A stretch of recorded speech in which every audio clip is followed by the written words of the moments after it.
அரக்கை துவரம்பருப்பு, சிறிதளவு சீரகம், சிறிதளவு சோம்பு எல்லாத்தையும் எடுத்து கருகிடாமல் பொன்னிறமாக வறுத்து ஆற வைக்கணும்.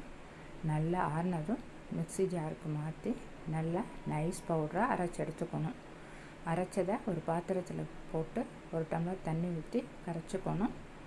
அதோட சிறிதளவு மஞ்சள் தூள், ஒரு ஸ்பூன் குழம்பு மிளகாய்த்தூள், ஒரு ஸ்பூன் காஷ்மீரி மிளகாய்த்தூள், தேவையான அளவு உப்பு எல்லாம் போட்டு நல்லா கலந்து வச்சுக்கணும். எண்ணெய் காய வச்சு கடுகு, உளுந்து, சோம்பு போட்டு தாளித்து சின்ன வெங்காயம் போட்டு வதக்கி தக்காளி போட்டு கருவேப்பிலை போட்டு நல்லா வதக்கி வதங்கினதும் கரைச்சி வச்சுருக்கதை ஊற்றி கொதிக்க வைக்கணும். நல்லா கொதித்து பச்சை வாசனை போன உடனே ஆஃப் பண்ணணும். இந்த அளவு தண்ணியாக இருக்கணும். ஆறுனா கெட்டியாக வந்துடும். தேங்க்யூ.